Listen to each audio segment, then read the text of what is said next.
ہر قسم کی تصویر کشی حرام ہے، اس لیے کوئی بھی تصویر کشی یا ویڈیو وغیرہ نہ بنائیں۔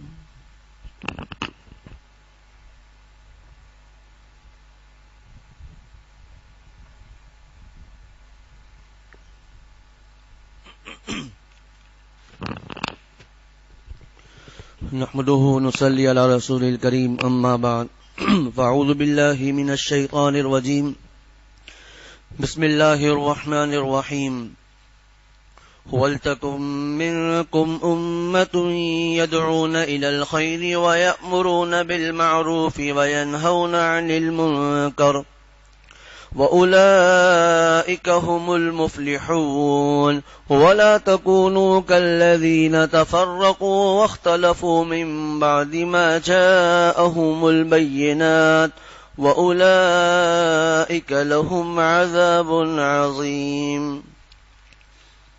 سورہ آل عمران کی آیت نمبر 104 اور 105 کی ابھی تلاوت کی گئی ہے۔ یہ چوتھے سپارے کا دوسرا رکوع اور سورہ آل عمران چل رہی ہے۔ سورہ آل عمران کا 11واں رکوع اور چوتھے پارے کا دوسرا رکوع۔ گزشتہ درس میں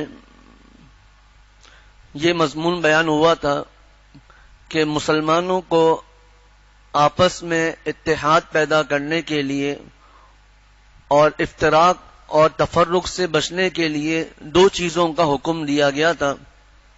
نمبر 1، تقوی اختیار کریں، اللہ تعالیٰ کو ناراض نہ کریں، اور نمبر 2، اللہ تعالیٰ کی رسی کو مضبوطی سے تھام لیں، جس سے مراد اللہ تعالیٰ کے احکامات ہیں اور قرآن کو مضبوطی سے تھامنا مراد ہے۔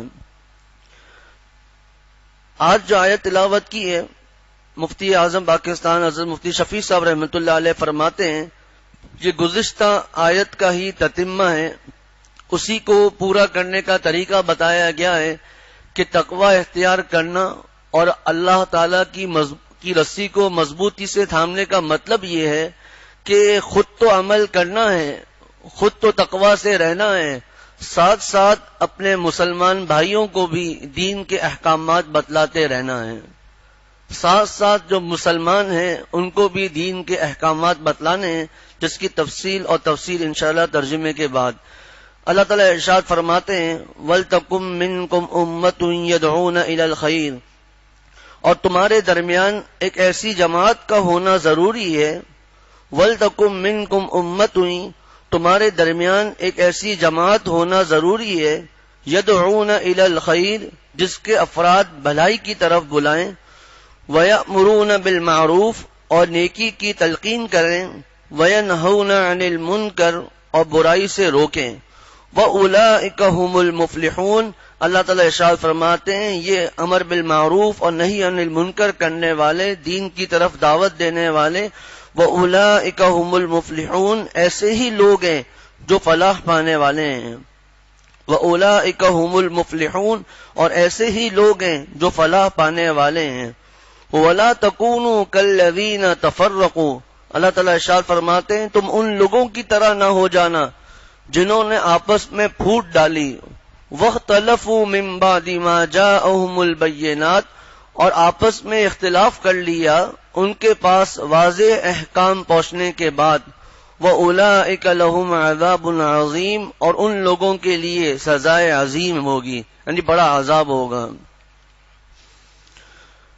تو گزشتہ درس میں آپس میں اتحاد اور اتفاق پیدا کرنے کے لیے یہ طریقہ بیان کیا گیا کہ اللہ تعالیٰ سے ڈریں، تقوی اختیار کریں، جن باتوں کا اللہ نے حکم دیا ہے وہ کریں، اور جن باتوں سے اللہ نے منع کیا ہے اس سے بچیں، اور دوسرا حکم یہ دیا کہ اللہ تعالیٰ کے احکامات کو مضبوطی سے تھامنا ہے، اللہ تعالیٰ کی رسی کو مضبوطی سے تھامنا ہے، جس کا طریقہ اس آیت میں یہ بیان ہوا کہ خود تو نیک اعمال کرنے ہیں، خود تو گناہوں سے بچنا ہے، لیکن ساتھ ساتھ اپنے جو مسلمان بھائی ہیں، جو مسلمان ہیں، ان کو بھی اللہ تعالیٰ کے احکامات بتلانا ہیں۔ حضرت علامہ شبیر احمد عثمانی رحمۃ اللہ علیہ فرماتے ہیں کہ یہ جو اللہ کی جو رسی ہے، جس کو فرمایا حبل اللہ، یہ اللہ کی جو رسی ہے یہ کبھی ٹوٹ تو نہیں سکتی ہے، البتہ چھوٹ ضرور سکتی ہے۔ کہ اللہ کی رسی ہے، یہ کبھی نہیں ٹوٹے گی، اللہ کے احکامات ہیں، قرآن پاک ہیں، یہ کبھی نہیں ٹوٹے گا، لیکن جو اس کو پکڑنے والے ہیں ان کے ہاتھ سے چھوٹ ضرور سکتی ہے، پھر اس سے آپس میں اختلافات ہو جائیں گے۔ اس لیے فرمایا کہ ایک دوسرے کو نیک احکامات سمجھاتے رہنا چاہیے، اللہ تعالیٰ کے احکام بیان کرنے چاہیے۔ تو قرآن پاک میں اور احادیث میں حضور صلی اللہ علیہ وسلم نے امر بالمعروف اور نہی عن المنکر کے بارے میں بہت تفصیل بیان فرمائی ہے، بہت زیادہ تفصیل بیان فرمائی ہے، حتیٰ کہ مفتی اعظم پاکستان حضرت مفتی شفیع صاحب رحمۃ اللہ علیہ کی ایک کتاب ہے تقریباً 200 صفحات سے زیادہ کی، جس کا نام ہی یہ ہے امر بالمعروف اور نہی عن المنکر۔ اس میں بہت زیادہ تفصیل ہے، لیکن ظاہر سی بات ہے یہ قرآن پاک کا درس ہے، اس میں بہت سی باتیں نہیں آ سکتی، لیکن جو ضروری باتیں ہیں وہ میں آپ حضرات کے سامنے عرض کر دیتا ہوں جو تفسیروں میں لکھی ہے، اور ہمارے پیارے شیخ العرب والعجم عارف باللہ حضرت مولانا شاہ حکیم محمد اختر صاحب رحمۃ اللہ علیہ نے بیان فرمائی ہیں۔ اسی طرح علم اور علماء کرام کی عظمت جو ہمارے حضرت والا رحمۃ اللہ علیہ کا ایک واعظ ہے، اس میں بھی اس بارے میں حضرت والا نے کچھ باتیں بیان فرمائی ہیں، میں ان کا خلاصہ کچھ آپ حضرات کے سامنے عرض کرتا ہوں۔ ایک دعوت ہے جو تمام کے تمام مسلمانوں کے اوپر لازم ہے، اور ایک دعوت خاص ہے جو ہر ایک پر لازم نہیں۔ حضرت حکیم الامت مجدد الملت مولانا اشرف علی صاحب تھانوی رحمۃ اللہ علیہ فرماتے ہیں کہ ایک دعوت تو فرض کفایہ ہے جو ہر ایک پر لازم نہیں، اور وہ ہے عام دعوت دینا اپنے واعظ و نصیحت کے ذریعے، جس کی تفصیل انشاءاللہ آگے آئے گی، اور ایک دعوت خاص ہے جو ہر مسلمان کے ذمے لازم ہے، جس کو حضرت تھانوی رحمۃ اللہ علیہ نے فرمایا دعوت خاصہ، خاص دعوت۔ وہ خاص دعوت یہ ہے کہ جو انسان ہے، جس ادارے کا وہ بڑا ہے، اپنے گھر کا جو بڑا ہے، وہ اپنے ماتحت کو، جو ماتحت ہیں، ان کی اولاد ہے، بیوی بچے ہیں، پوتے نواسے جو بھی ہیں، ان کو دین کے احکامات بتلاتا رہے۔ حضرت تھانوی رحمۃ اللہ علیہ نے بڑی عجیب و غریب ایک بات فرمایا کہ اگر اولاد امتحان میں فیل ہو جائے تو والدین کو بڑا رنج ہوتا ہے، بڑا غم ہوتا ہے، لیکن فرمایا یہی اولاد اگر گناہوں میں مبتلا ہو، اللہ تعالیٰ کی نافرمانی میں مبتلا ہو، تو عام طور پر والدین کو غم نہیں ہوتا۔ عام طور پر اس لیے کہا کہ جو اللہ والے ہیں، بزرگوں کی صحبت میں جاتے ہیں، ان کو تو وہاں پر بھی غم ہوتا ہے۔ تو فرمایا دعوت خاصہ کہ انسان اپنے جو ماتحت ہیں، گھر کا بڑا ہے تو اس کے ماتحت جو ہے ان سب کو دین کی دعوت دینا، ان کو سمجھانا، جو کمپنی کا بڑا ہے اس کے جو نوکر ہیں، جو وہاں پر کام کرنے والے ہیں، ان سب کو سمجھاتے رہنا، اور پھر جو حکومت کے جو بڑے ہیں جن کو اللہ تعالیٰ نے حکومت دی ہے، ان کے ذمے ساری اپنی جو رعایا ہے وہ سب کے وہ ذمہ دار ہیں کہ ان کو دین کی باتوں کی تبلیغ کرتے رہیں، امر بالمعروف اور نہی عن المنکر کرتے رہیں۔ اللہ تعالیٰ سورۃ الحج میں ارشاد فرماتے ہیں کہ جو ہمارے پیارے لوگ ہیں، جب ہم جو جہاد کرتے ہیں، جب ہم ان کو کسی ملک میں حکومت دیتے ہیں، الذین ان مکناہم فی الارض، جب ان کو ہم کسی ملک میں حکومت دیتے ہیں، تمکین دیتے ہیں، قدرت دیتے ہیں، تو ان کا پہلا کام ہے اقام الصلاۃ، وہ نماز کو قائم کرتے ہیں، خود بھی نماز پڑھتے ہیں، دوسروں کو بھی نماز پڑھاتے ہیں، اقام الصلاۃ وآتوا الزکاۃ، اور زکوٰۃ ادا کرتے ہیں۔ حضرت ابو بکر صدیق رضی اللہ تعالی عنہ جب خلیفہ بنے حضور صلی اللہ علیہ وسلم کے پردہ فرمانے کے بعد، تو بعض لوگوں نے صرف زکوٰۃ کا انکار کر دیا کہ ہم زکوٰۃ نہیں دیں گے، صرف اس لیے کہہ رہا ہوں کہ جو لوگ کہتے ہیں یہ چھوٹی سی بات ہے، اس سے کیا فرق پڑتا ہے، اس لیے صرف کہہ رہا ہوں، تو صرف زکوٰۃ دینے کا انکار کیا۔ حضرت ابو بکر صدیق رضی اللہ تعالی عنہ نے فرمایا کہ اگر ایک بکری کا بچہ بھی جو لوگ دیتے تھے آپ صلی اللہ علیہ وسلم کو، اگر وہ ابو بکر کو نہیں دیں گے تو ابو بکر ان کے خلاف بھی جہاد کرے گا۔ اقاموا الصلاۃ وآتوا الزکاۃ وامروا بالمعروف ونہوا عن المنکر، کہ امر بالمعروف یعنی نیکیوں کا حکم دیتے ہیں اور گناہوں سے روکتے ہیں۔ معروف کا مطلب جو تفسیروں میں لکھا ہے وہ یہ ہے کہ جن باتوں کا اللہ نے حکم دیا وہ ہے معروف، اور جن باتوں سے اللہ نے منع کیا ہے وہ ہے منکر۔ تو یہ ہو گئی حکومت کو کہ ان کو وہ طاقت حاصل ہے۔ اب اللہ تعالیٰ نے قرآن پاک میں ایک آیت تو یہی بیان فرمائی جو ہم ابھی پڑھ رہے ہیں کہ تمہارے درمیان ایک ایسی جماعت کا ہونا ضروری ہے جو لوگوں کو خیر کی طرف بلائیں. ہمارے حضرت والا شیخ العرب العجم عارف اللہ حضرت مولانا شاہ حکیم محمد اختر صاحب رحمۃ اللہ علیہ نے اپنی کتاب میں، اسی طرح حضرت تھانوی رحمۃ اللہ علیہ نے اپنی تفسیروں میں تمام حضرات نے یہ بات بیان فرمائی ہے کہ یہاں پر جو لفظ ہے منکم، یہ من تبعیضیہ ہے. یہ من تبعیضیہ ہے. یہ جو دعوت ہے، جو عام دعوت ہے، یہ ہر ایک کے ذمے نہیں ہے. یہ تم میں سے خاص جماعت ایسی ہونی چاہیے جو لوگوں کو خیر کی طرف بلائے. حضرت تھانوی نے فرمایا ہر ایک کے لیے دعوت نہیں، جس کا نقصان بعض مرتبہ کیا ہوتا ہے وہ آگے عرض کرتا ہوں. تو ایک تو قرآن پاک کی یہی آیت ہے کہ تم میں سے ایک ایسی جماعت کا ہونا ضروری ہے جو لوگوں کو بھلائی کی طرف بلائے، نیکی کی تلقین کرے اور برائی سے روکے.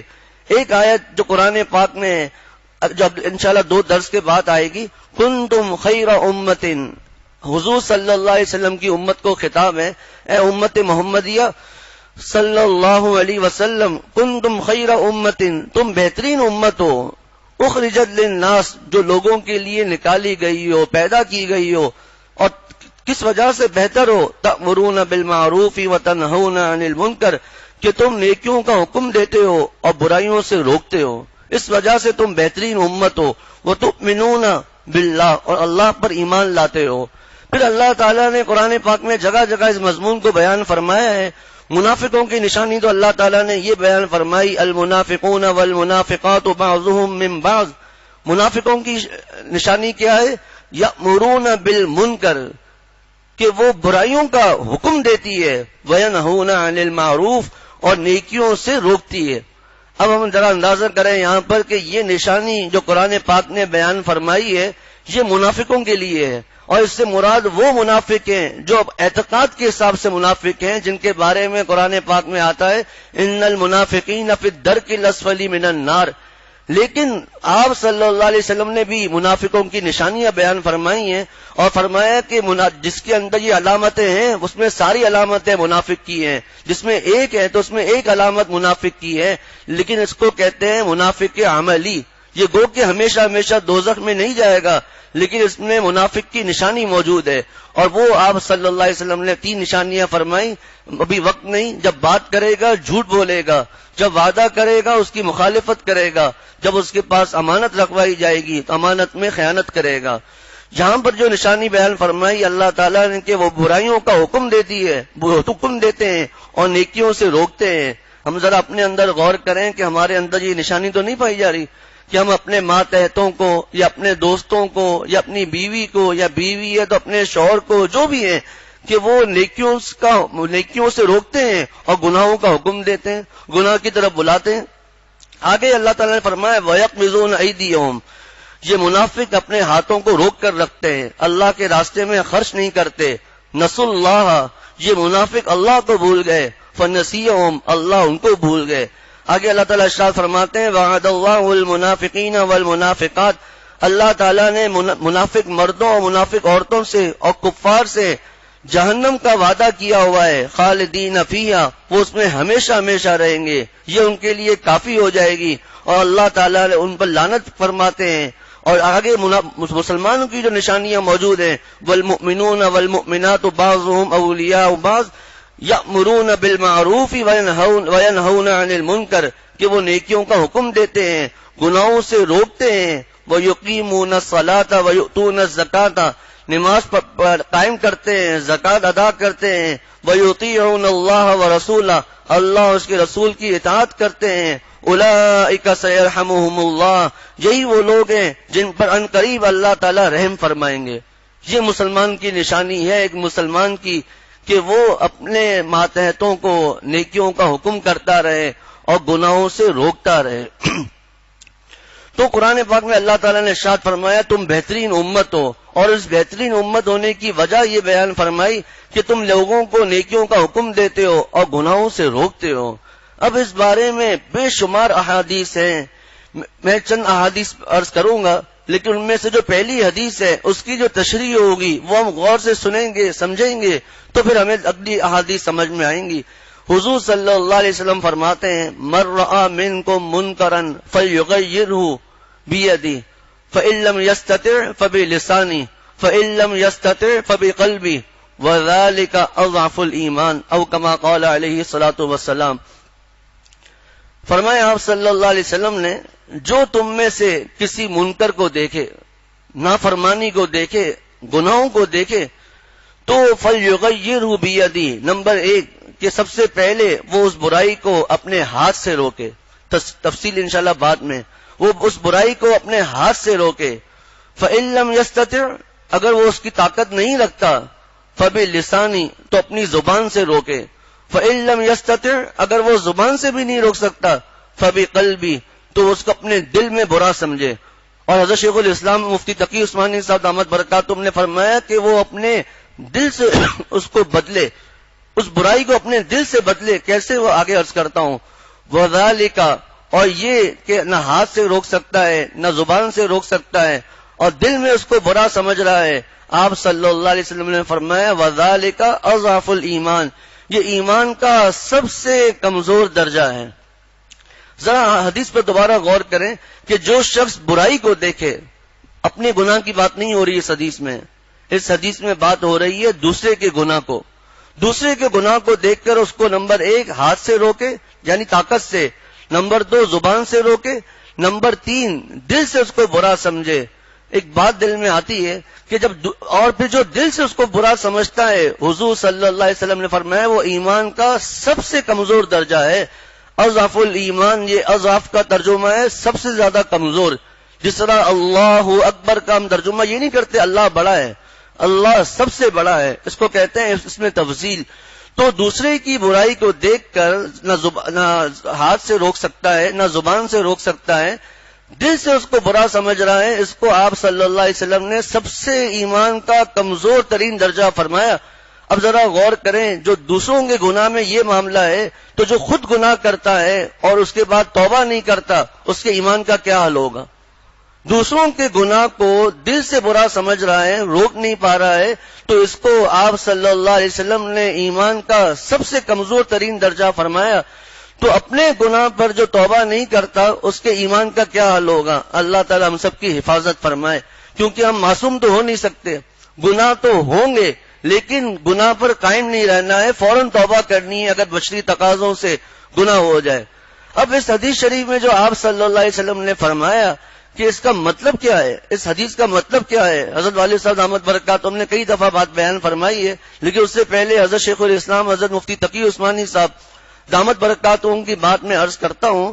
حضرت والا نے فرمایا، حضرت مفتی صاحب نے فرمایا کہ حضرت عبداللہ ابن عمر رضی اللہ تعالی عنہما نے فرمایا کہ میں نے حجاج بن یوسف کی ایک ایسی بات دیکھی جس پر میں چاہتا تھا کہ میں اس کی تردید کروں، لیکن میں نے اس کی تردید نہیں کی کیونکہ مجھے آپ صلی اللہ علیہ وسلم کا ایک فرمان عالی شان یاد آ گیا. لوگوں نے پوچھا کہ وہ کیا فرمان عالی شان تھا؟ فرمایا کہ حضور صلی اللہ علیہ وسلم نے فرمایا کہ مومن کے لیے یہ مناسب نہیں ہے کہ وہ اپنے نفس کو ذلیل کرے. مومن کے لیے یہ مناسب نہیں ہے کہ وہ اپنے نفس کو ذلیل کرے. اور جب پوچھا گیا کہ نفس کو ذلیل کرنے کا مطلب کیا ہے تو آپ صلی اللہ علیہ وسلم نے فرمایا کہ اس کو کوئی ایسی تکلیف پہنچ جائے جس کو وہ برداشت نہ کر سکے. اب حدیث کا مطلب یہ ہے جب تم میں سے کوئی برائی کو دیکھے تو وہ اس کو اپنے ہاتھ سے روکے. یہ ہاتھ سے روکنے کی طاقت صرف اور صرف حکمرانوں کو ہے. ہاتھ سے روک، یہ نہیں کہ حضرت والد صاحب دامت برکاتہم نے فرمایا کہ اگر ہم جا رہے ہیں، ہم نے دیکھا کوئی آدمی گانا چلا رہا ہے، اب ہم نے حدیث کو سن لیا اور پڑھا تھا سنا تھا کہ جب برائی کو دیکھو تو اپنے ہاتھ سے روکو. جا کر اس آدمی کے دکان کے شیشے توڑ دیے، اس کا جو ٹیپ ریکارڈ ہے یا موبائل ہے، اسپیکر، جو بھی آلہ ہے جس میں وہ گانا چل رہا ہے اس کو جا کر توڑ دیا. یا کہیں پر سینما ہاؤس ہے، تصویریں لگی ہوئی ہیں، ان کو جا کر جلا رہا ہے. تو یہ ہمارا کام نہیں، کیونکہ جب ہم ایسا کریں گے تو ہم پر ایسی تکلیف آئے گی جس کو ہم برداشت بھی نہیں کر سکیں گے، جس کی مثال حضرت والد صاحب نے دی. اب اس وقت تو آپ نے توڑ دیا یہ کہہ کے میرے اندر طاقت ہے، بعد میں جب وہ اپنے دوستوں کو لے کر آئے گا اور پٹائی کرے گا، ہاتھ پاؤں ٹوٹیں گے، اب نعوذ باللہ اس کے دل میں وسوسے آئیں گے کہ دیکھو میں نے حدیث پر عمل کیا، مجھے تکلیف آ گئی. تو یہ طاقت سے حکمرانوں کو ہے. اور بعض مرتبہ گھر میں جو بڑا ہے اس کو بھی طاقت حاصل ہوتی ہے. لیکن اس بارے میں علماء کرام سے پوچھ کر اور پیار اور شفقت سے اس بات کو بیان کرنا ہے، کیونکہ فرمایا کہ بعض مرتبہ ایسا ہوتا ہے کہ آدمی سمجھتا ہے کہ میں تبلیغ کر رہا ہوں، دین کی بات کر رہا ہوں، لیکن اس کا نقصان یہ ہوتا ہے کہ اس بات کا اور زیادہ مزید نقصان ہو جاتا ہے۔ مثال کے طور پر کسی کا بیٹا ہے، وہ داڑھی منڈاتا ہے، وہ نماز نہیں پڑھتا، اب وہ آدمی اس بچے کو گالیاں دے رہا ہے، مار رہا ہے، گھر سے نکال رہا ہے کہ میرے اندر طاقت ہے، میں اس کا باپ ہوں، یہ سامنے کچھ نہیں کرے گا۔ لیکن اگر وہ بیٹا گھر سے نکل گیا اور نشائیوں کے ہاتھ میں پڑ گیا، ڈاکوؤں کے ہاتھ میں پڑ گیا، تو ایک برائی کو روکنے کی وجہ سے کئی برائیاں جنم لے رہی ہیں۔ حضرت مفتی شفیع صاحب رحمۃ اللہ علیہ کا جملہ ہے کہ ایک برائی کو روکنے کی وجہ سے کئی برائیاں جنم لے رہی ہیں، تو یہ پوچھنا پڑے گا۔ تو یہ طاقت صرف حکمرانوں کو حاصل ہے کہ وہ طاقت کے ذریعے گناہ کو روک سکتے ہیں۔ نمبر 2، اگر اس کی طاقت نہ ہو، یعنی ہاتھ سے روکنے کی طاقت نہیں ہے، تو پھر زبان سے روکنا ہے، یعنی بیانات کے ذریعے، واعظ و نصیحت کے ذریعے۔ یہ ذمہ داری علماء کرام کی ہے، یہ ذمہ داری علماء کرام اور مشائخ عظام کی ہے کہ وہ زبان کے ذریعے یعنی بیانات کے ذریعے لوگوں کو نصیحت کرتے رہیں۔ پھر آگے جملہ ہے، اگر اس کی بھی طاقت نہ رکھتے ہو، مفتی شفیع صاحب رحمۃ اللہ علیہ نے فرمایا یعنی کہ نہ ہاتھ سے روک سکتا ہے نہ زبان سے روک سکتا ہے۔ مفتی صاحب نے فرمایا زبان سے نہ روکنے کا مطلب یہ تو نہیں ہے کہ اس کی زبان حرکت ہی نہیں کر رہی، خدا نہ خواستہ گونگا ہو گیا، یہ مطلب تو نہیں ہے، بلکہ اس کا مطلب وہی ہے جو حضرت عبداللہ بن عمر رضی اللہ تعالیٰ عنہما نے فرمایا کہ اس برائی کو زبان سے روکنے کی وجہ سے اس کو کوئی شدید پریشانی اور تکلیف آ سکتی ہے، اس کی جان کو خطرہ ہو سکتا ہے، تو ایسے موقع پر مطلب یہ ہے کہ وہ اپنی زبان سے بھی نہیں روک سکتا، بلکہ اب وہ دل میں اس کو برا سمجھے، اور بعض مرتبہ دل میں ایسی کڑن ہوتی ہے کہ وہ پھر زبان پر بھی آ جاتی ہے، جس کا اثر لوگوں پر ہوتا ہے۔ حضرت والد صاحب احمد برکاتہ کے مرید جو پہلے میڈیا میں تھے، کل ان کا ایک میسج آیا کہ حضرت کی برکت سے اللہ نے کیا کرم فرمایا کہ میں اپنی جگہ پر تھا، رات کو میڈیا کا دوسرا آدمی آیا ہوا تھا، رات کو 10:30 سے لے کر 1 بجے تک اس کے پاس دین کی بات ہوتی رہی، وہ روتا رہا اور کہا کہ تمہارے کاروبار کی یہ جگہ ہے لیکن یہاں پر مجھے نور محسوس ہو رہا ہے۔ میں وہ کاروبار کا اشارہ نہیں کروں گا، کسی کی طرف اشارہ ہو جاتا ہے۔ اب دیکھیے ایک آدمی جو پہلے میڈیا کی لائن پر تھا، لوگوں کو گناہ کی طرف بلا رہا تھا، لیکن جب دل میں اللہ کی محبت آئی، وہ کڑن پیدا ہوئی، اب لوگوں کو نیکیوں کی طرف بلا رہا ہے، اب وہ لوگوں کو نیکیوں کی طرف بلا رہا ہے، اور اس کی کاروبار کی جگہ پر بیٹھ کر ایک آدمی جو خود میڈیا میں ہے وہ کہہ رہا ہے کہ مجھے یہاں پر نور محسوس ہو رہا ہے، کہ اللہ تعالیٰ کی محبت ہوتی ہے۔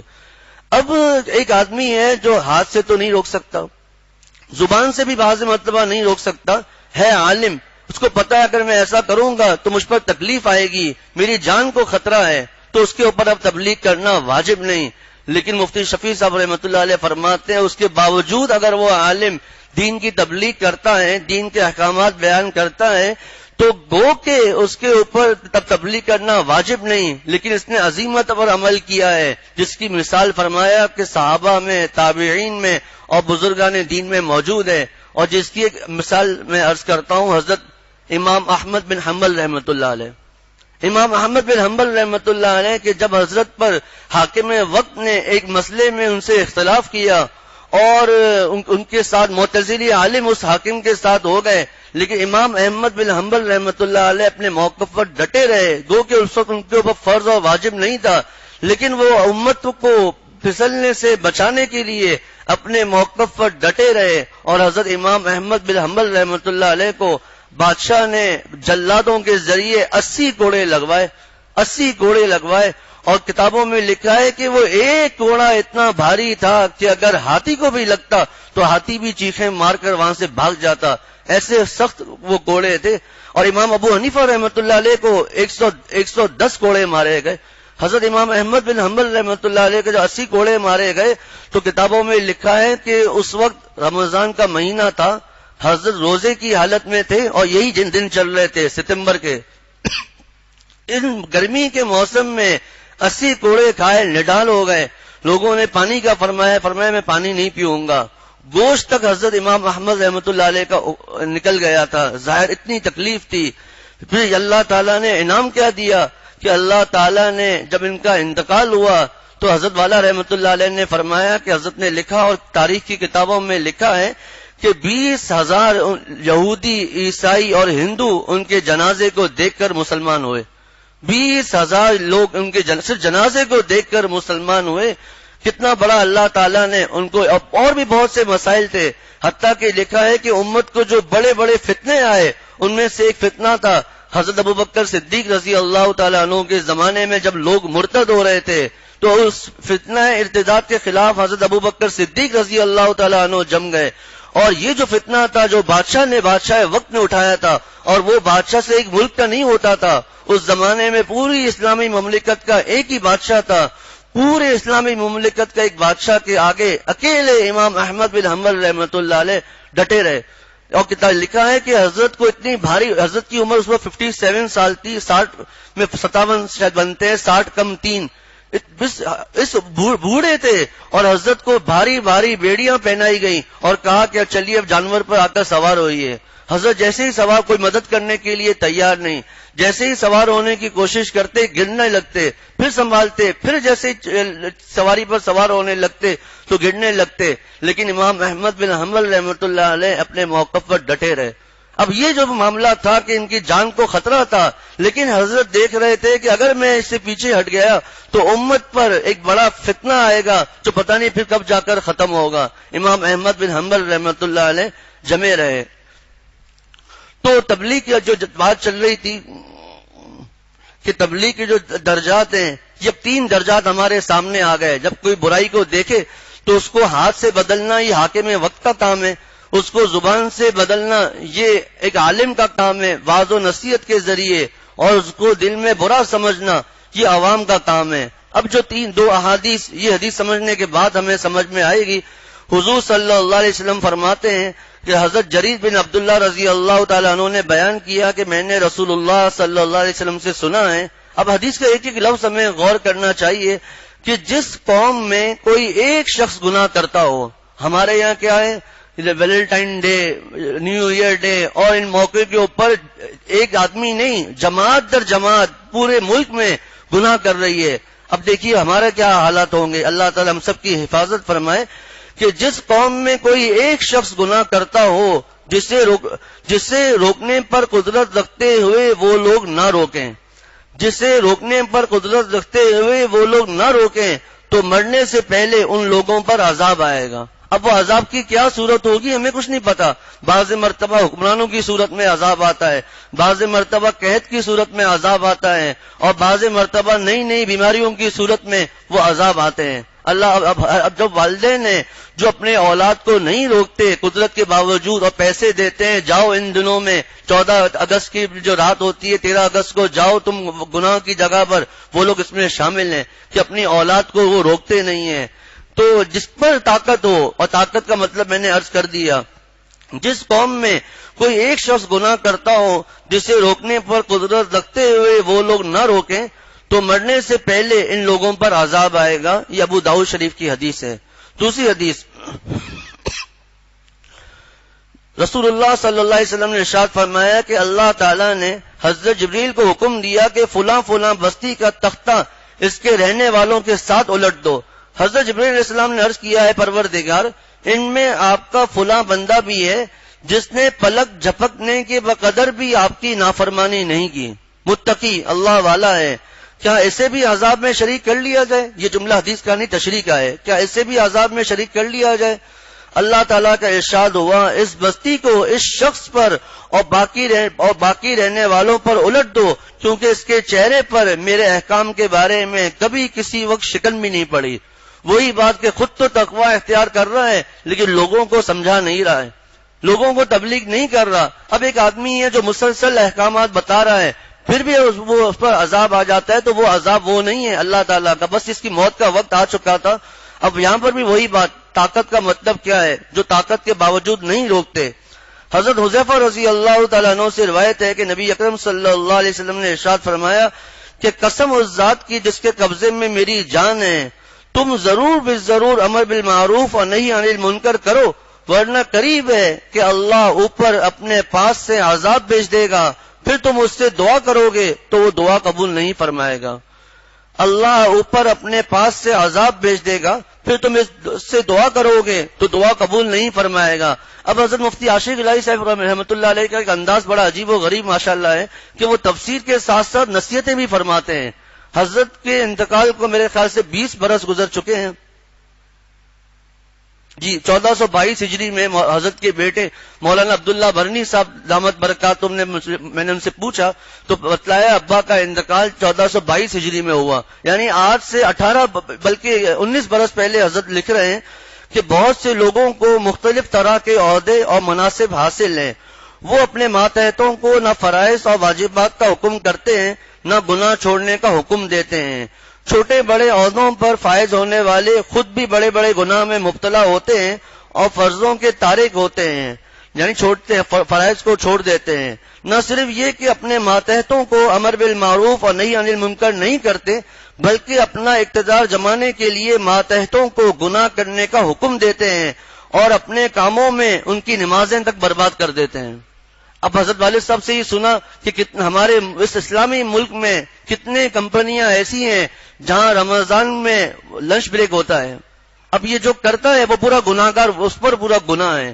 کسی کی مجبوری ہے، کوئی شرعی عذر ہے، وہ روزہ نہیں رکھتا تو اپنے طور پر اپنا انتظام کر کے آئے اور چھپ کر کہیں کھا لے۔ رمضان کے مسائل کا انسائکلوپیڈیا ایک بڑی عجیب و غریب کتاب ہے، اس میں مفتی انعام الحق صاحب قاسمی دامت برکاتہم میں ایک واقعہ لکھا ہے کہ ایک مجوسی نے دیکھا کہ رمضان میں اس کا بیٹا، مسلمانوں کا روزہ تھا، مسلمان ملکوں میں تھے، اس کا بیٹا سب کے سامنے کھا رہا تھا۔ اس مجوسی یعنی کافر نے اپنے بیٹے کی اس بات پر بٹائی کی کہ مسلمانوں کا یہ احترام والا مہینہ ہے، تم ان کے سامنے کیسے کھا رہے ہو؟ اللہ تعالیٰ نے اس کو اس بات پر ایمان عطا فرما دیا کہ تم نے رمضان شریف کا احترام کیا ہے۔ ذرا تصور، اتنی سی بات جس کو ہم چھوٹی سی بات کہتے ہیں، یہ چھوٹی باتیں نہیں، یہ بڑی بات ہے کہ صرف اس بات پر کتنے لوگ ایسے ہیں جو کہتے ہیں جی ہم بیمار ہیں، روزہ نہیں رکھتے، لیکن وہ اپنا تمباکو، سگریٹ، یہ نشہ وغیرہ سب کر رہے ہوتے ہیں۔ بھائی اگر آپ بیمار ہیں، آپ روزہ نہیں رکھتے تو سب کے سامنے یہ چیزیں کیوں کرتے ہیں؟ لیکن احترام نہیں ہے رمضان کا۔ بعض لوگ چھوٹی چھوٹی باتوں میں کہتے ہیں جی ہمارے پاس روزہ نہیں ہے، ہم سے گرمی برداشت نہیں ہوتی۔ وہ مفتی صاحبان سے پوچھیں، ڈاکٹروں سے پوچھیں۔ آگے حضرت لکھتے ہیں عموماً لوگ خود گناہ میں مبتلا ہیں، نمازیں چھوڑے ہوئے ہیں، زکوٰۃ نہیں دیتے، جھوٹ بولتے ہیں، جھوٹی گواہیاں دیتے ہیں، ان گواہیوں کے ذریعے پیسے کماتے ہیں، ڈاکے پڑ رہے ہیں، لوٹے جا رہے ہیں، چوریاں ہو رہی ہیں اور کوئی شخص بولنے والا نہیں۔ ایسی صورت میں عذاب سے کیسے حفاظت ہو؟ عذاب آئے تو دعائیں کیسے قبول ہوں؟ تو جو بات اب تک ہوئی اس کا خلاصہ یہی ہوا کہ ہر ایک پر اس کے حیثیت کے مطابق تبلیغ ہے۔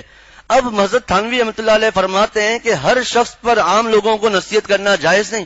حضرت تھانوی رحمۃ اللہ علیہ نے اشرف التفاسیر میں لکھا ہے، یہ حضرت اشرف التفاسیر حضرت کی کوئی باقاعدہ تصنیف نہیں، بلکہ ملتان میں حضرت مولانا اسحاق صاحب ملتانی دامت برکاتہم نے کہ کسی کے ذمے لگا کر حضرت تھانوی رحمۃ اللہ علیہ کے ملفوظات وغیرہ خطبات میں جتنی حضرت نے تفاسیر پر بات فرمائی ہیں اور ان پر علمی لطائف بیان کیے ہیں تو انہوں نے قرآن پاک کی ترتیب کے ساتھ ساتھ وہاں جمع فرمائے ہیں۔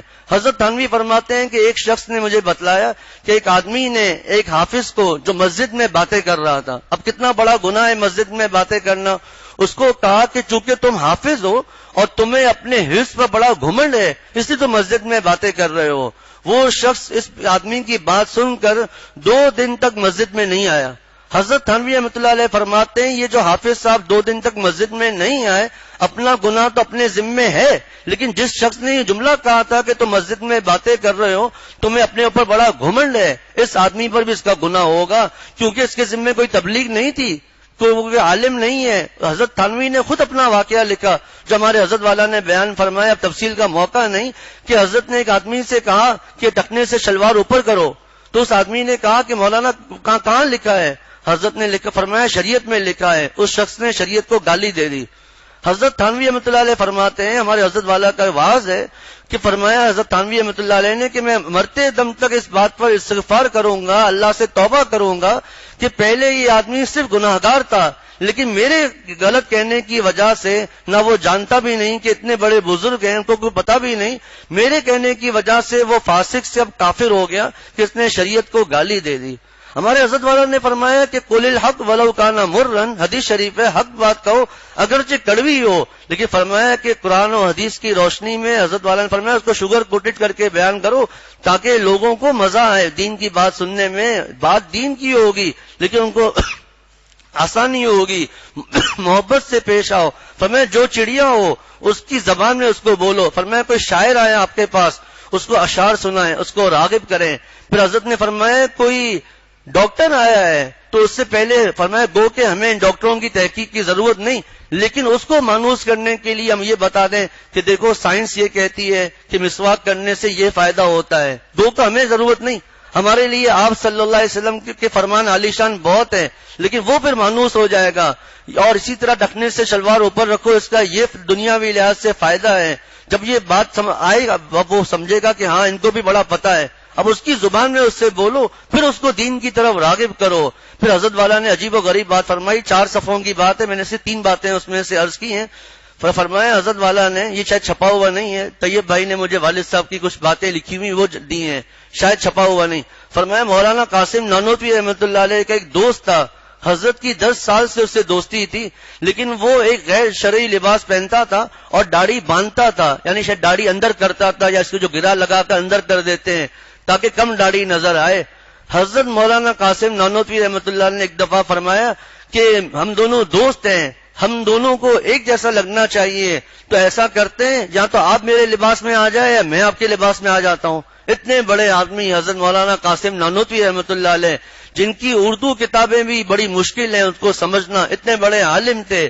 وہ آدمی رونے لگا، کہا نہیں حضرت آپ کیوں میرے لباس میں آئیں گے، میں ہی آپ کے لباس میں آ جاتا ہوں. یہ دیکھیں دین کی تبلیغ کا طریقہ ہے. دین کی طرح حضرت والد صاحب کے ایک مرید ہیں، کئی سالوں سے ماشاءاللہ وہ پتہ نہیں بیت ہے یا نہیں، لیکن محبت کا بہت زیادہ تعلق ہے. اتنا عرصہ ہو گیا ان کی داڑھی نہیں ہے، لیکن والد صاحب نے کبھی بھی حقیر نہیں سمجھا، کبھی بھی برا نہیں سمجھا. اس کے دل میں اللہ کی محبت ہے تبھی تو وہ آتا ہے. اور پھر اگر وہ گناہ گار ہے، مثال کے طور پر وہ گناہ ہو رہے ہیں تو وہ اللہ تعالیٰ کا مجرم ہے، ہمارا مجرم نہیں ہے کہ ہم اس کو حقیر سمجھ کر اس کو کوئی ایسی بات بول دیں کہ وہ دین سے پیچھے ہٹ جائے. تو تفصیل تو بہت زیادہ ہے. فرمایا کہ اب یہ جو تبلیغ ہے یہ وہ شخص کرے جس کو خود کو پتا ہو. میں ابھی سب باتیں ابھی عرض کر دیتا ہوں تاکہ بعد میں ہمیں سے ترجمہ ہی کرنا پڑے.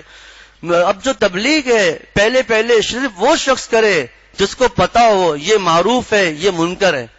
لیکن جس بیچارے کو خود ہی پتا نہیں ہے کہ معروف کیا ہے یعنی نیکی کیا ہے، منکر یعنی گناہ کیا ہے، وہ جو تبلیغ کرے گا تو کسی کو نیکی سے روک دے گا، کسی کو گناہ کا کہہ دے گا. یا قرآن پاک کا پتہ نہیں اس کا غلط ترجمہ کرے گا، قرآن پاک کی غلط تفسیریں بیان کرے گا، اپنی طرف سے حدیثیں سنائے گا کہ میں نے یہ حدیث کہیں پڑھی ہے، پتہ چلا اسلامی رسالوں میں یا ڈائجسٹوں میں کہیں حدیث پڑھی، کسی کہانیوں میں وہ حدیث آ گئی جی میں نے کہیں حدیث پڑھی ہے، اور حدیث کا نام لے کر بیان کر رہا ہے. تو خود کو معلومات نہیں ہے، خود کو پتہ نہیں ہے معروف کیا ہے یعنی نیکی کیا ہے، گناہ کیا ہے. ایسے آدمی کے لیے تبلیغ کرنا جائز نہیں. حضرت مفتی شفیع صاحب نے ایسے آدمی کو جاہل فرمایا ہے کہ وہ بیچارہ جاہل ہے، اس کو خود کو پتہ نہیں ہے اور وہ مجمع عام میں لوگوں کے سامنے تقریریں کرتا پھر رہا ہے. فرمایا جائز نہیں. پھر فرمایا کہ جو واجب ہے، فرض ہے، اور جو گناہ ہیں ان کے لیے تبلیغ کرنا پھر واجب ہو جاتا ہے، اور جہاں پر مستحبات ہیں وہاں تبلیغ کرنا مستحب ہو جاتا ہے، کیونکہ مستحب پر گو عمل کرنا واجب نہیں لیکن اس پر عمل کرنے کے بڑے فائدے موجود ہیں. لیکن فرمایا مفتی شفیع صاحب رحمۃ اللہ علیہ نے کہ ہمارا حال یہ ہے کہ ہم فرائض اور واجبات میں تو سختی نہیں کرتے لیکن مستحبات میں اور مباحات میں سختی کرتے ہیں. کوئی گناہ نہیں کر رہا، آداب میں کچھ کمی کر رہا ہے، اس کو سب کے سامنے رسوا کر دیتے ہیں. ہر ایک کو ادب کی باتیں نہیں بتائی جاتی، وہ سمجھے گا ہی نہیں وہ بیچارہ کہ ادب کا کیا معاملہ ہے. اب ہم نے وہاں پر نکیر کی تو فرمایا کہ جو گناہ نہیں یعنی منکر پر غیر منکر پر نکیر کر رہا ہے یہ خود گناہ ہے. ایک آدمی ہے شریعت کے دائرے میں رہ کر گنجائش پر عمل کر رہا ہے، اپنے شیخ سے مشورہ کیا، مفتی صاحبان سے مشورہ کیا، وہ گنجائش پر عمل کر رہا ہے، گناہ نہیں کر رہا. اب اس کو کوئی حقیر سمجھ رہا ہے، کوئی اس کو برا بلا کہہ رہا ہے تو یہ خود گناہ گار ہے. تو فرمایا حضرت مفتی شفیع صاحب رحمۃ اللہ علیہ نے کہ ہر ایک کو تبلیغ کرنا واجب نہیں. اسی کو اللہ تعالیٰ نے ارشاد فرمایا وَلْتَكُمْ مِنْكُمْ أُمَّةٌ يَدْعُونَ إِلَى الْخَيْرِ، اور تم ولتکم لازمی ہے کہ ہو تمہارے حضرت تھانوی نے فرمایا کہ لازمی ہے کہ ایک جماعت مولویت کی ہو، یعنی دین پر لگی ہوئی ہو، پھر وہ کسی اور کام میں نہ ہو. اور حضرت تھانوی نے بڑی عجیب و غریب بات فرمایا کہ یہ فرض کفایہ ہے، من تبعیضیہ ہے، سب کے سب لوگ دین کے کام میں نہیں لگ سکتے. حضرت نے فرمایا معاشرت کرنا، کھیتی باڑی کرنا، یہ بھی فرض کفایہ ہے. حضرت تھانوی نے فرمایا کہ اگر یہ چیزیں نہیں ہوں گی، حضرت کی تو عاجزی ہے، لیکن اپنے لیے فرمایا کہ پھر ہم جیسوں کا دین بھی اس طرح لگا رہے گا، یہ چیز تو آج ہے نہیں، یہ چیز آج ہے نہیں. جس کو حضرت والد صاحب دامت برکاتہم فرماتے ہیں ہر ایک عالم نہیں بن سکتا، ہر ایک حافظ نہیں بن سکتا، ہر ایک مفتی نہیں بن سکتا، لیکن ہر ایک اللہ والا تو بن سکتا ہے، اللہ کا دوست تو بن سکتا ہے. تو یہ جو تبلیغ، یہاں پر جو تبلیغ کی بات ہو رہی ہے، یہ تبلیغ فرض کفایہ والی عام تبلیغ کی بات ہو رہی ہے کہ مسلمانوں میں ایک ایسی جماعت کا ہونا ضروری ہے جو سارے مسلمانوں کے لیے کافی ہو جائے. اور بظاہر ایسا لگتا ہے وہ ہے نہیں، اگر ایسا ہوتا تو جگہ جگہ خیر غالب نظر آتی، لوگ اپنے کاموں میں لگے ہوئے. اب ایک آدمی ہے جو حافظ بھی نہیں، عالم بھی نہیں، مفتی بھی نہیں، دین کی بات بھی نہیں کر سکتا، وہ بھی امر بالمعروف اور نہی عن المنکر کر سکتا ہے، اس معنی میں کہ وہ جہاں ان کو مناسبت ہو وہاں سے، جیسے ہم یہاں حضرت والا کے لیے آئے ہوئے، حضرت والا رحمت اللہ علیہ کی کتابیں لے کر اپنے دوستوں میں تقسیم کرے، اپنے رشتہ داروں میں تقسیم کریں، یہ اس کے لیے امر بالمعروف اور نہی عن المنکر ہے. اپنے دوستوں سے کہے چلو آج چلتے ہیں، بیان میں چلتے ہیں، آج فلاں جگہ جاتے ہیں، وہاں جا کر بیان سنتے ہیں. اپنی اولاد کو کہے کہ پورا ہفتہ آپ کی مرضی ہے، ہفتے میں ایک دن آپ لوگوں کو میرے ساتھ چلنا ہے. میرے والد صاحب دامت برکاتہم نے فرمایا جب ہم 9-10 سال کا تھا، فرمایا بیٹا پورا ہفتہ جو کرنا ہے کرو، ہفتے میں ایک دن یعنی جمعے کے دن شیخ العرب والعجم حضرت والا رحمت اللہ علیہ کے بیان میں جانا ہے. میں نے چند دن پہلے والد صاحب سے عرض کیا کہ ہمارے لیے بہت بھاری ہوتا تھا کہ چھٹی والے دن صبح صبح اٹھنا، لیکن آج آپ کو ہم دعائیں دے رہے ہیں کہ آپ نے اتنے بڑے اللہ والے سے کی نظر پڑوا دی، پھر خود ہی ماشاءاللہ محبت کا تعلق پیدا ہو گیا، پھر وہاں پر حضرت والا ہردوئی رحمت اللہ علیہ کی زیارت ہو گئی، اور بھی بہت سے اللہ والے وہاں آتے تھے. تو اب دیکھیے میں ایک بات عرض کرتا ہوں، ایک آدمی ہے وہ اپنے بیٹے سے کہتا ہے کہ میں کاروبار کے لیے جا رہا ہوں، یہ میری طبیعت صحیح نہیں ہے، تمہیں اپنی والدہ کو ہفتے میں ایک دن ڈاکٹر کے پاس لے کر جانا ہے. فرما بردار بیٹا کبھی منع نہیں کرے گا، ابا میں حاضر ہوں. جب باپ اپنے بیٹے کو یہ جب کہہ سکتا ہے کہ تمہیں ڈاکٹر کے پاس لے جانا ہے تو روحانی ڈاکٹروں کے پاس کیوں نہیں آ سکتے؟ ہفتے میں ایک دن، صرف ہفتے میں ایک دن، کوئی مشکل نہیں ہے. تو اللہ تعالیٰ ارشاد فرماتے ہیں وَلْتَكُمْ مِنْكُمْ أُمَّةٌ يَدْعُونَ، تو یہ فرض کفایہ اس کی بات ہو رہی ہے. وَلْتَكُمْ مِنْكُمْ أُمَّةٌ، اور تمہارے درمیان ایک جماعت ایسی ہونا ضروری ہے، يَدْعُونَ إِلَى الْخَيْرِ، جس کے افراد بھلائی کی طرف بلائیں. حضور صلی اللہ علیہ وسلم نے جب اس آیت کی تلاوت فرمائی تو آپ صلی اللہ علیہ وسلم نے خود اس کی تفسیر فرمائی کہ يَدْعُونَ إِلَى الْخَيْرِ یہ کیا چیز ہے. آپ صلی اللہ علیہ وسلم نے فرمایا یہاں پر خیر سے مراد ہے اتباع سنت اور قرآن پاک کی اتباع، یعنی حضور قرآن پاک کی اتباع اور آپ صلی اللہ علیہ وسلم کی سنتوں کی اتباع. فرمائے تو اس یدعون الی الخیر میں تمام کی تمام چیزیں آ گئیں، دین کی تبلیغ کرنا بھی اس میں آ گیا. پھر اس کا تبلیغ کا ایک درجہ یہ ہے کہ غیر مسلموں کو اسلام کی دعوت دینا، کفاروں کو اسلام کی دعوت دینا، اور ایک درجہ ہے مسلمانوں کو اسلام کی دعوت دینا. پھر اس کے بھی 2 درجے ہیں. نمبر 1 دعوت کا درجہ ہے کفاروں کو اسلام کی دعوت دینا، ان کو اسلام کی طرف بلانا. آج ہم بھولے ہوئے ہیں کسی اسلام کی طرف بلانے کو. دوسرا درجہ ہے کہ مسلمانوں کو اسلام کی دعوت دینا، پھر ان مسلمانوں میں بھی خاص ایسے لوگ ہوں جو علماء ربانیین اور فقہاء امت پیدا کر کے دیں، جس کے مدارس وغیرہ آ گئے. یدعون الی الخیر کہ ایک ایسی جماعت کا ہونا ضروری ہے جس کے افراد بھلائی کی طرف بلائیں. تو یدعون الی الخیر کا خیر کا مطلب یہاں پر یہ ہے کہ اتباع سنت اور قرآن پاک کی اتباع. اب اس میں ہر چیز آ گئی، اس میں دعوت بھی آ گئی، اس میں فرائض کی طرف بلانا بھی آ گیا، واجبات کی طرف بلانا بھی آ گیا، مستحبات کی طرف بھی بلانا آ گیا. وَيَأْمُرُونَ بِالْمَعْرُوفِ وَيَنْهَوْنَ عَنِ الْمُنْكَرِ. سوال ہوتا ہے جب وہ چیزیں آ گئیں تو دوبارہ امر بالمعروف اور نہی عن المنکر کیوں ہے؟ ان کی اہمیت کی وجہ سے، ان کی فضیلت کی وجہ سے.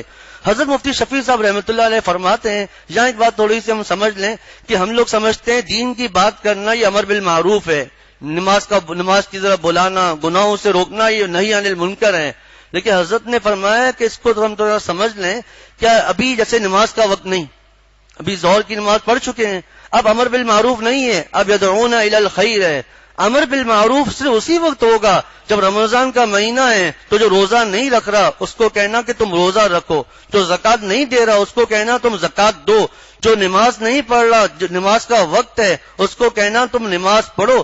لیکن اگر نماز کا وقت نہیں اور کوئی گناہ نہیں کر رہا، اب جو دین کی دعوت دے رہا ہے یہ یدعون الی الخیر ہے، یہ خیر کی طرف بلا رہا ہے. امر بالمعروف نہی عن المنکر اسی وقت ہوگا جب کوئی گناہ میں مبتلا ہو، جب کوئی نیکی نہ کر رہا ہو، اس وقت اس کو نیکی کی طرف متوجہ کرنا، یہ ہے امر بالمعروف اور نہی عن المنکر. حضرت مفتی شفیع صاحب رحمۃ اللہ علیہ کا ایک طویل خط شیخ الاسلام حضرت مفتی تقی عثمانی صاحب دامت برکاتہم نے اپنے سلسلہ یادیں میں لکھا ہے کہ ایک اسلامی ملک میں حضرت مفتی شفیع صاحب رحمۃ اللہ علیہ کا جانا ہوا، وہاں کے بادشاہ کو حضرت نے خط لکھا، اس اسلامی ملک کے بادشاہ کو حضرت نے خط لکھا کہ ہم دیکھ رہے ہیں کہ آپ لوگ چھوٹی چھوٹی باتوں پہ تو بڑی توجہ دیتے ہیں اور بڑی روک ٹوک کرتے ہیں، جو کہ ایک اختلاف ہے بس آپس میں، اور اس میں کوئی ایسا مسئلہ نہیں، میں زیادہ تفصیل میں نہیں جاؤں گا. تو آپ اس پر تو بڑی آپ کی توجہ ہے اور آپ بہت زیادہ اس پر لوگوں کو روکتے ہیں، شور مچاتے ہیں. لیکن جو متفقن علیہ جو گناہ ہیں، جو مسجدوں کے پاس ہو رہا ہے، بڑی بڑی مساجد کے پاس ہو رہا ہے، وہاں پر گانے چل رہے ہیں، وہاں پر مجسمے لٹکے ہوئے ہیں، اور وہاں پر عورتیں اندر مسجدوں میں آ رہی ہیں، مردوں کے ساتھ ان کا اختلاط ہو رہا ہے، اور وہ عورتیں پنڈلیاں کھول کھول کے آپ کے ملک میں چل رہی ہیں، ان کو آپ کچھ نہیں کہتے. جو تصویروں کے گناہ ہو رہے ہیں اس پر آپ ان کو کچھ نہیں کہتے، لیکن جو آپس کے اختلافات ہیں ان پر آپ لوگوں کی بڑی نظر. مفتی شفیع صاحب نے وحدت امت ایک کتاب ہے، اس میں یہی مضمون بیان فرمایا کہ جس درجے کے گناہ ہیں اسی درجے کی تبلیغ ہونی چاہیے. تو یدعون الی الخیر ویأمرون بالمعروف وینہون عن المنکر، کہ جس کے افراد بھلائی ویأمرون بالمعروف نیکی کی تلقین کریں، وینہون عن المنکر اور برائی سے روکیں. معروف کا مطلب میں نے عرض کیا جو آپ صلی اللہ علیہ وسلم نے اور اللہ تعالیٰ نے جن کے کرنے کا حکم دیا وہ معروف ہے، اور جن سے بچنے کا حکم دیا وہ ہے منکر. وینہون عن المنکر، اور اللہ تعالیٰ نے فرمایا کامیاب لوگ کون ہیں؟ وَأُولَٰئِكَ هُمُ الْمُفْلِحُونَ، ایسے ہی لوگ ہیں جو فلاح پانے والے ہیں. آگے اللہ تعالیٰ ارشاد فرماتے ہیں وَلَا تَكُونُوا كَالَّذِينَ تَفَرَّقُوا وَاخْتَلَفُوا مِن بَعْدِ مَا جَاءَهُمُ الْبَيِّنَاتُ، اور تم ان لوگوں کی طرح نہ ہو جانا جنہوں نے آپس میں پھوٹ ڈالی، واختلفوا من بعد ما جاءهم البینات، اور باہم یعنی آپس میں اختلاف کر لیا، من بعد ما جاءهم البینات، ان کے پاس واضح احکام پہنچنے کے بعد. اس سے مراد یہود اور نصارہ ہیں کہ جب ان کو سب کچھ، کبھی تفصیل کا موقع نہیں، دیر بھی ہو گئی یا گزشتہ دروس میں بات کئی دفعہ گزر چکی،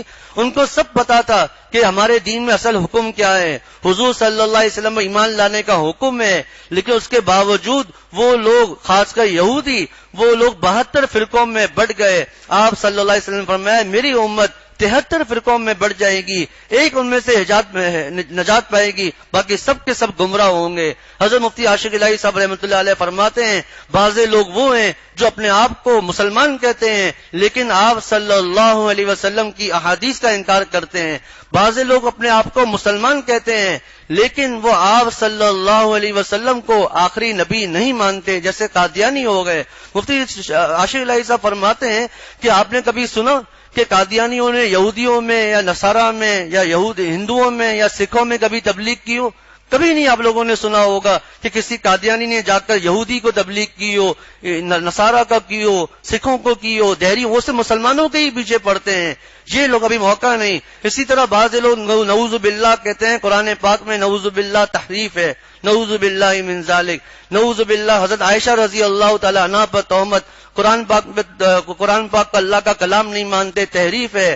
حضرت ابوبکر صدیق رضی اللہ تعالیٰ عنہ کو نعوذ باللہ برے جملے کہتے ہیں، حتیٰ کہ حضرت ابوبکر صدیق رضی اللہ تعالیٰ عنہ ایک واحد صحابی ہیں جن کی صحابیت نص قطعی سے ثابت ہے. اذ یقول لصاحبہ لا تحزن، کہ جب غار میں آپ صلی اللہ علیہ وسلم فرمایا ڈرو مت، ان اللہ معنا، اللہ ہمارے ساتھ ہے. ایسے موقعوں پر بھی یہ مفتی حضرت مولانا مکی صاحب دامت برکاتہم نے فرمایا کہ یہ بدبخت ایسے موقع پر یہ کہتے ہیں کہ اصل میں نعوذ باللہ ہم کہہ رہے ہیں نقل کفر نہ باشد کہ حضرت ابوبکر صدیق رضی اللہ تعالیٰ نے جب دیکھا کہ یہ کفار آ رہے ہیں تو نعوذ باللہ میں کہہ رہا ہوں یہ بدبخت کہتے ہیں کہ آپ نے جان بوجھ کر حضور صلی اللہ علیہ وسلم کو پھنسانے کے لیے بڑی آواز سے فرمایا کہ اے محبوب صلی اللہ علیہ وسلم یہ کفار باہر آ گئے ہیں.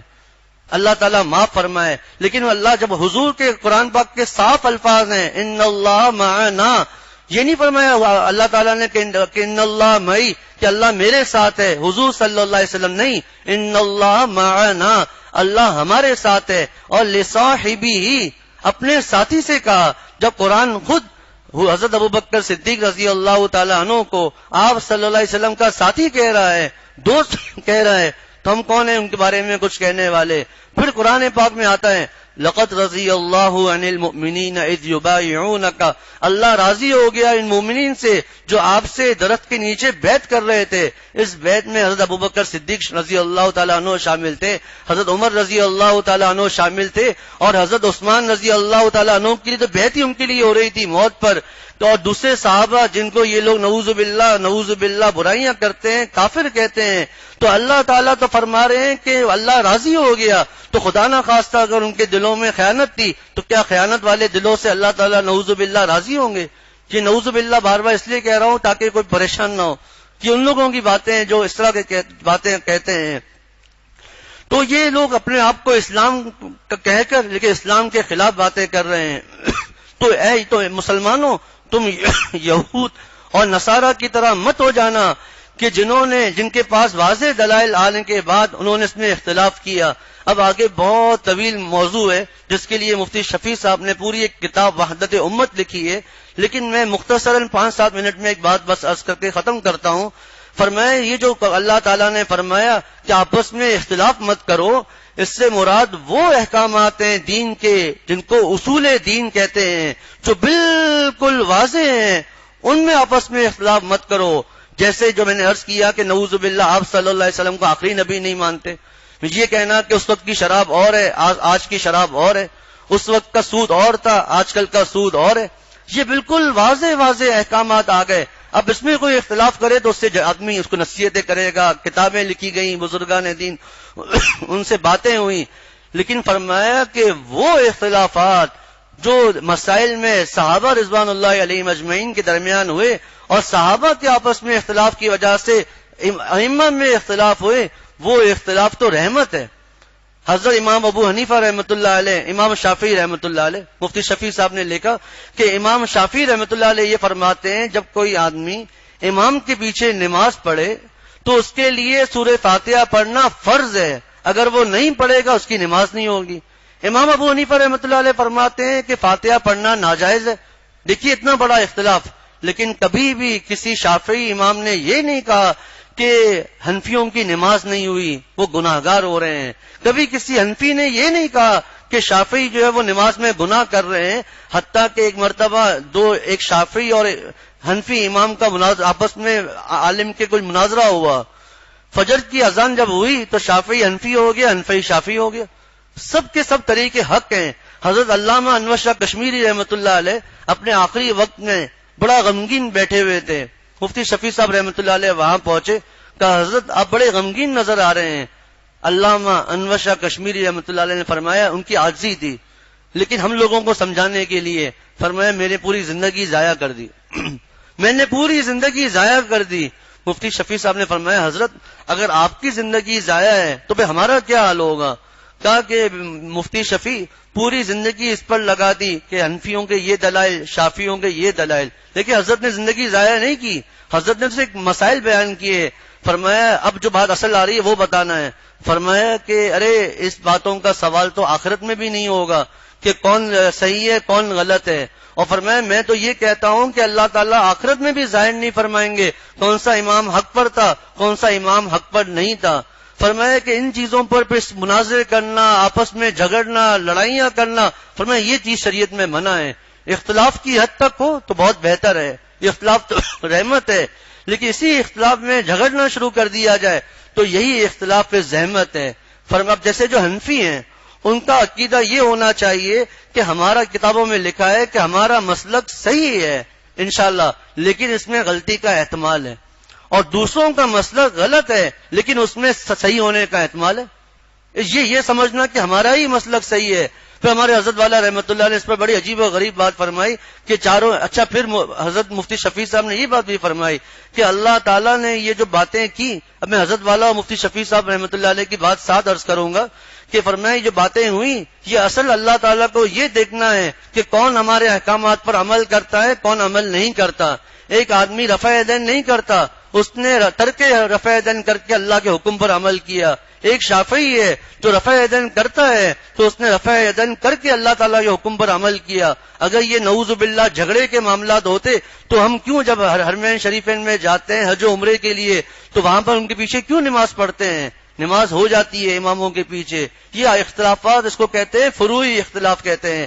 ہمارے حضرت والا نے فرمایا اصل میں حضور صلی اللہ علیہ وسلم اللہ تعالیٰ کے اتنے محبوب ہیں کہ اللہ تعالیٰ نے چاہا کہ میرے محبوب کی ہر سنت باقی رہے۔ اگر صرف ایک ہی امام ہوتا تو فرمایا کہ ایک ہی طریقہ آپ صلی اللہ علیہ وسلم کا باقی رہتا۔ اللہ تعالیٰ نے حضور کے جتنے طریقے تھے سب کے سب بیان فرما دیے۔ حضرت شیخ الحدیث مولانا زکریا صاحب فضائل اعمال میں لکھتے ہیں کہ صرف نماز میں اللہ اکبر سے لے کر السلام علیکم ورحمۃ اللہ تک 400 جگہوں پر اختلاف ہے، لیکن یہ اختلاف کوئی برا نہیں۔ اختلاف وہ برا ہے جو دین کی بنیادوں میں ہو اور جن کے پیچھے جا کر آدمی آپس میں لڑنا جھگڑنا شروع کر دے۔ اب علماء کا ابھی اس کی بحث نہیں، اجتہاد کی کیا شرائط ہیں۔ اب جس بیچارے کو کچھ پتہ ہی نہیں ہے وہ بھی کہتا ہے کہ میں مجتہد ہوں، اور پتہ اس کو کچھ بھی نہیں ہے۔ مجتہد ہونے کی شرائط ہیں جو آج کسی میں نہیں ہے وہ شرائط۔ کتنے ایسے اللہ حضرت تھانوی نے جو بات فرمائی تھی کہ اس زمانے میں کسی کو سچا اللہ والا مل جائے ساری زندگی شکر ادا کرتا رہے، وہ اس نعمت کا شکر ادا نہیں کر سکتا۔ ایسے لوگ ہیں جو قرآن پاک میں جو جنگ بدر کا جو جملہ آیا ہے اس کا بھی کہتے ہیں اس سے مراد جنگ بدر نہیں، اس سے مراد بدر کا مطلب ہے 14ویں رات کا چاند، وہ مراد ہے۔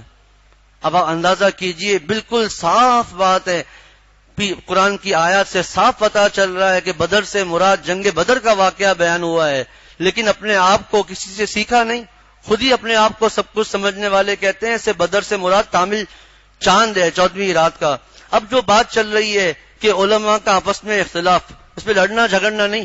مفتی شفیع صاحب رحمۃ اللہ علیہ نے لکھا ہے، امام ابن عبد البر اپنی کتاب جامع العلم میں اس معاملے کے متعلق سنت سلف کے بارے میں یہ فرماتے ہیں۔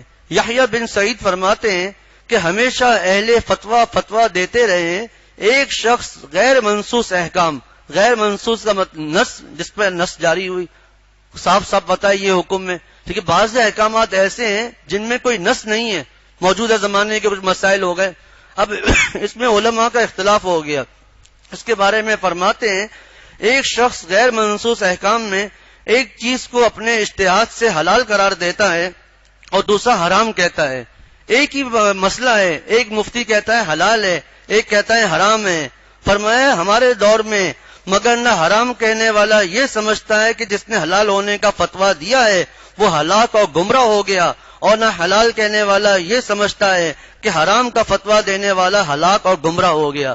اپنی تحقیق پوری بیان کریں کہ ہمارے نزدیک جن کو فتویٰ لیتے ہیں وہ اس معاملے میں کہتے ہیں یہ حرام ہے، لیکن دوسروں کا جو مسئلہ ہے اس کی ہم نقید نہیں کر سکتے۔ اپنا مسئلہ صاف بتانا ہے حرام ہے، کوئی جائز کہتا ہے وہ ان کی اپنی تحقیق ہے۔ تو فرمایا لیکن کسی کو گمراہ اور برا نہیں سمجھنا۔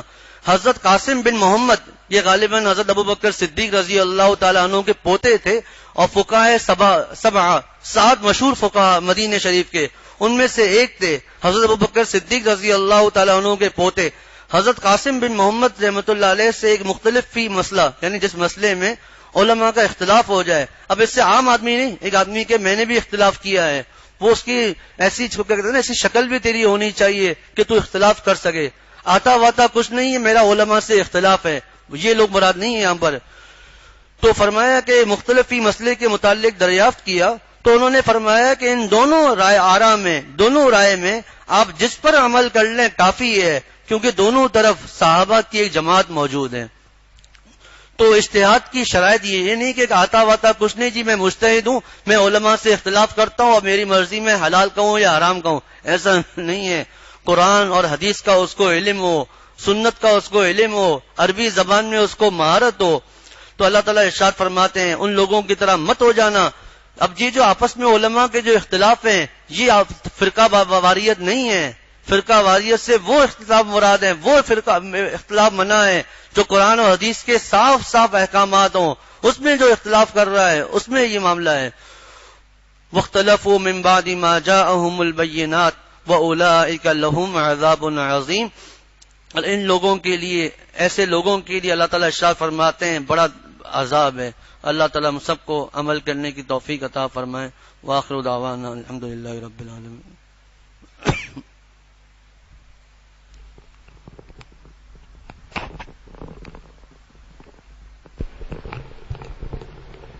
پرسوں جمعے میں اللہ تعالیٰ نے حضرت ابوبکر صدیق رضی اللہ تعالیٰ عنہ کے بارے میں تھوڑا سا بیان کروایا تھا، صحابہ رضوان اللہ علیہم اجمعین کے بارے میں۔ بیٹھ جائیں۔ میں تو یہاں تھا، آخر تک لوگ بتا رہے تھے کہ لوگ کتنا رو رہے تھے، وہ پھر چاہیے تو وہاں سے لے سکتے ہیں بیان بعد میں۔ مولوی فرحان میاں اللہ تعالیٰ سب کو سلامت رکھے، میں حضرت کا غلام، یہ حضرت والا غلام زادے، امر بالمعروف اور منکر کے لیے کہہ رہے تھے، بتا رہے تھے پورا۔ معروف اسے کہتے ہیں جو پہچاننے والا، اور منکر اسے کہتے ہیں جو اجنبی۔ تو جو نیکیاں ہیں وہ معروف ہیں وہ، اور جو گناہ ہے وہ اجنبی ہیں وہ۔ اس کی مثال شیخ العرب العجم عارف باللہ حضرت مولانا شاکی محمد اختر صاحب رحمۃ اللہ نے عطا فرمائی کہ ابھی کچھ دن پہلے آندھی آئی تھی تو ہم نے آنکھیں بند کر لی تھیں، کسی کی آنکھ میں وہ فرض کریں وہ ذرہ پڑ گیا تو اجنبی چیز آ گئی نا، تو آدمی بے چین ہو گیا۔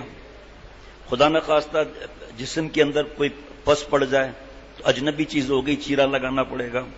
اس وقت بھی 2:45 بج رہے ہیں، ہماری ماں بہن بہو بیٹیاں جو مرکز تربیت خواتین وہاں بیٹھی ہوئی ہیں، وہاں گارڈ بھی ہوتے ہیں، دوسرے ساتھیوں کی بھی ڈیوٹی ہوتی ہے، لیکن ایک مثال ہے، خدا نہ خواستہ کوئی چلا جائے تو عورتیں گھبرا جائیں گی نا کہ اجنبی آ گیا۔ تو گناہ اجنبی اس لیے ہے جو اللہ تعالیٰ اور آپ صلی اللہ علیہ وسلم کی باتوں سے ہٹ کر ہے، لیکن ہمیں کیونکہ میڈیا کی غلامی کی وجہ سے وہ اجنبی لگتے ہی نہیں ہیں، پھر آستے آستے ہم لوگ گناہ میں ڈوب جاتے ہیں۔ ہمارے گھر کے اندر کوئی آ جائے اجنبی، کیا حالت ہوگی ہماری بھی، اور کسی کے جیب میں پیسہ ہے اور نیا آدمی آگے قریب بیٹھ گیا، کیا حالت ہوگی اس کی۔ اور جو مولوی فرحان میاں سنا رہے تھے کسی کو حقیر نہیں سمجھنا ہے، تو ابھی مجھے نہیں معلوم، ایک جگہ پر 90 پچھلی بار 80 لوگ جو چرس کے عادی تھے ان کے لیے خاص بیان ہوا تھا، آج اسی علاقے میں 90 لوگ چرس کے بیچارے عادی، ان کے لیے بیان ہوا۔ تو کسی کو حقیر نہیں سمجھنے پر ایک منٹ کی بات بھی نہیں ہوگی کہ ایک بہت بڑے اللہ والے تھے، بہت بڑے اللہ والے تھے، ان کے پاس ایک صاحب آئے، وہ ہاتھ میں کڑے، زنجیریں اور دھاگے، سکھ اور ہندوؤں کی نقل، بال اتنے بڑے بڑے، چٹیا کی ہوئی تھی، مونچھیں اتنی بڑی بڑی، اور آ کر حضرت سے کہا، ٹخنا چھپا ہوا، آگے اللہ والے سے کہا مجھے بیعت کر لیجئے، کہا نہیں آپ جاؤں، سب حالات صحیح کر کے آؤ پھر بیعت کروں گا۔ وہ پریشان ہو گئے، وہ سب چلے گئے۔ آسمان سے مدد آتی ہے اللہ کے پیاروں کی، دل میں آیا کہ اگر یہ پورا ٹھیک ہو گیا تو تیرے پاس کیوں آئے گا، یہ تو اصلاح فرض ہے نا، جیسی حالت میں اس کو گلے لگانا چاہیے، وہ آیا کیوں، اس کے دل میں اللہ کی محبت تھی، جب آیا نا آپ نے منع کر دیا، جلدی سے خادم کو بھگایا، کہ نہیں بس اب میں جب ٹھیک ہو جاؤں گا جب آؤں گا، ایسے خود کیسے ٹھیک ہو جائے گا۔ حضرت غمگین ہو گئے کہ کیا اللہ کو جواب دوں گا کہ میں نے ایک مومن کو واپس کر دیا، تو فوراً اللہ نے دل میں کوئی بات ڈالی کہ بھاگو تم جلدی، ایک حافظ صاحب تھے ان کو کہا بھاگو، اور اس کے کان میں صرف اتنا کہہ دینا اللہ جل جلالہ و تعالی شانہ، وہ بھاگے جا کے اور آگے نکل کے پکڑ کر جا کے کان میں کہا اللہ جل جلالہ کا، حضرت تم آپ کو یاد کر رہے ہیں، اللہ نے نام کا ایسا اثر ہوا وہ آگے حضرت کے پاس۔ حضرت ابراہیم علیہ السلام خلیل اللہ بغیر کسی مہمان کے کھانا ہی نہیں کھاتے تھے، مہمان ہونا چاہیے۔ انبیاء علیہ الصلوۃ والسلام، صحابہ رضوان اللہ علیہم مجمعین، اللہ کے پیارے، جو بھی اللہ کا پیارا بندہ اس کا دسترخوان وسیع ہوتا ہے۔ ایک دن کوئی بھی نہیں ملا، تو عیسائی یا اس وقت کا جو تھا، اس وقت عیسائیت نہیں تھی، جو بھی اس وقت تھا مسلمان نہیں تھا، اس کو لے آیا کہ کھانا کھاؤ. جیسے آگے بڑھا تو کہا کہ آپ کلمہ پڑھ لو پھر کھانا کھاؤ. وہ کھڑا ہو گیا، کہا میں چند لقمے کے لیے اپنا کفر کو ختم کر دوں، میں کھانا نہیں کھاتا ایسا. جانے لگے. خلیل اللہ کے لیے آسمان سے آواز آ گئی، یہ 70 برس کا بڈھا کافر ہے، میں نے اس کو 70 برس کھلایا اور میں نے اس سے ایمان کا جو ہے مطالبہ نہیں کیا، ابھی وہ بیٹھا ہی نہیں تھا، آپ نے مطالبہ کر دیا. بس یہ بڑوں کی باتیں ہوتی ہیں. حضرت ابراہیم علیہ السلام خود گئے، تشریف لے گئے، کہا بھائی رک جاؤ، آپ کے لیے اللہ تعالیٰ نے مجھ سے ایسا فرما دیا ہے. کہا میرے لیے ایسا؟ کہاں آؤں بھائی دسترخوان پہ کھانا کو، میں تمہیں کچھ نہیں کہوں گا. کہا دسترخوان کا بعد میں پہلے کلمہ پڑھا دو. آج ہم اپنے بیٹے بیٹیوں سے ہی نفرت کرتے ہیں کہ داڑھی آ گئی، بیان کر لیا، نماز پڑھ لی، او تو منحوس ہے، تو لعنتی ہے، مارنا داڑنا، تو چرسی ہے، تو موالی ہے، تو ایسا ہے، تو ایسا ہے. تو اس کو تو دین سے دور بھی کیا، اپنے آپ سے بھی دور کر دیا. اللہ تعالی ہم سب کو عافیت کی زندگی عطا فرمائے. ہر مسلمان اللہ ہم سب کو اپنا پیارا بنائے. اللہ کی محبت سیکھ کر اللہ اس کو سکھانے کی توفیق عطا فرمائے. اپنے گھروں سے یہ لعنتی چیزیں، کیبل، گندی فلمیں، فیس بک، یوٹیوب، ٹیلی ویژن، ہم مر جائیں گے پیچھے جو دیکھیں گے ہمارے لیے گناہ جاریہ آتا رہے گا. وہاں پر صدقہ جاریہ پر تو ایمان ہے. بیٹیوں کو جہیز میں ٹیلی ویژن دے دیتے ہیں، ہم تو مر جائیں گے. پیچھے جو گناہ جاریہ آئے گا وہ اللہ تعالیٰ مجھے ہم سب کو عمل والا بنائے، عافیت کی حیات عطا فرمائے. ربنا تقبل منا انک انت السمیع العلیم. السلام علیکم ورحمۃ اللہ وبرکاتہ. بس